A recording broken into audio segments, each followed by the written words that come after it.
just washed my hair today and I did not feel like re-dyeing it, so it's very champagne-y right now, so let's just ignore that. I have been getting a couple of questions on my Instagrams, both of them actually, about how I make my sigils, and so I wanted to just show you how. I don't do it the normal way. I'm not really sure what the normal way is actually, but I don't think I do it the normal way, so I'm just gonna show you how I do my sigils.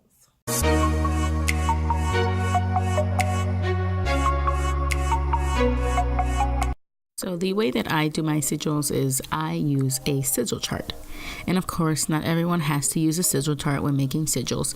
Some people don't use charts at all, and some people use different charts. I'm pretty sure this is one of the more basic sigil charts, but it gives me the look that I like for my sigils. I like very angular sigils, and I like my sigils to be like kind of anchored on a line, and this always gives me the look that I'm looking for. So it's the chart I'm sticking with for the moment, I should say. So once you have your chart down, and you can Google this chart, this basic chart, but once you have your chart down, then you want to write your numbers, and then underneath 1 through 9, and then underneath each number, you're going to write a letter of the alphabet in order. And then once you get to 9, then you're going to drop down a row, and then you're going to continue on with the alphabet. And then that way, each letter has a corresponding number. And then, of course, that corresponds to the chart at the top. But then you need your saying, of course. So for my saying, I'm going to use "this is not the end." And this is just something that I have been saying for a very long time. I guess it's kind of like a mantra. It's just something that I've said a lot in the years of my life. It's like one of my favorite sayings, and I don't even know where I got it from, but it's just something that I do a lot.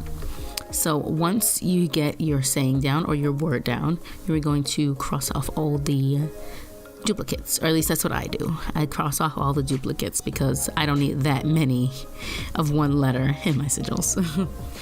And then once I do that, then I go to the chart and I see what number corresponds with the letter that I have.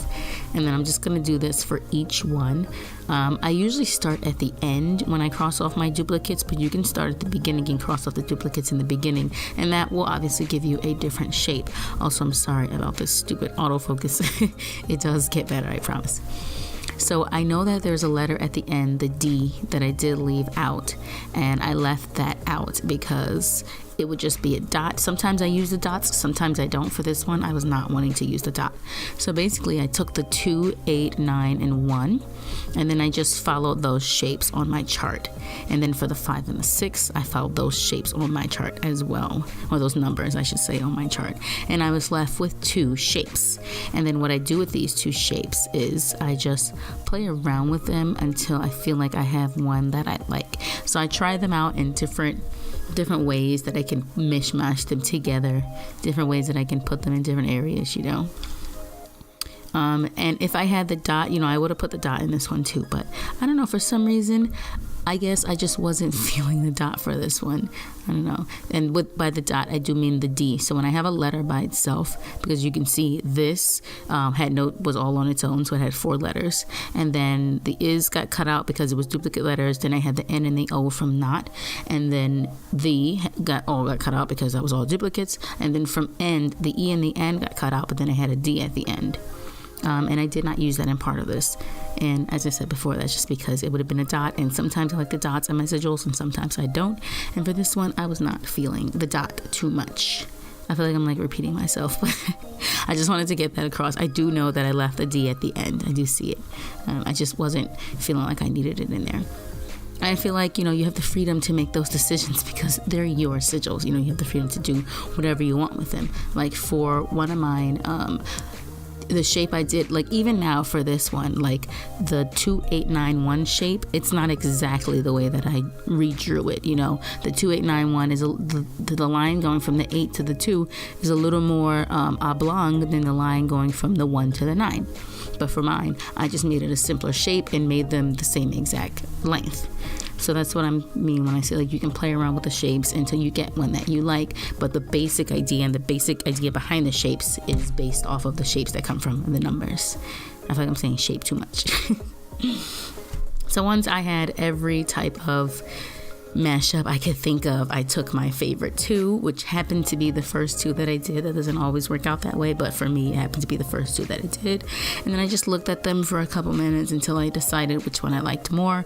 And I ended up liking the first one I did the most. I just like the shape of it. I like the way it looks.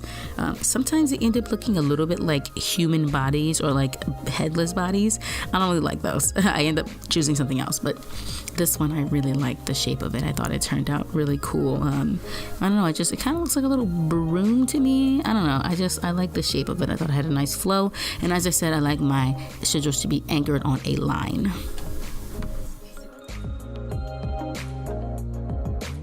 It's basically how I do my sigils. They're not too overly complicated. I like my sigils to be very like small and neat and like angular, and I really like them to be anchored on a line. I don't know, for some reason I just like that look of them being like anchored on a straight line but with other things going on around it. That's just the kind of look I go for when I get my sigils. So I actually really like that one, and I was planning on getting I was gonna get one tattooed on my sternum right here, and I had the design and everything already. But now that I see that one, I kind of really like that one as well, especially because that is a saying that I have been saying for like almost my majority of my life, that this is not the end. That is like, I write it down all the time. Even at the end of a lot of my journals and notebooks, I'll write it down right at the beginning. I'll put it at the end of the book before I even write in it at all. So I think I'm going to switch it to that one. Or you know what? Someone gave me a really good idea where I had asked my Instagram where I should put the tattoo design that I had before, the first sigil I had. And then someone suggested the right shoulder, like the front of it. And I was like, oh, that's a really cute spot. I had never thought of that before. But now I'm thinking, what if I get like little matching ones? I put that one I just did on this side, and then the one I had previously wanted on this side. I think I'm gonna do that. That's a really cute idea. Okay, bye.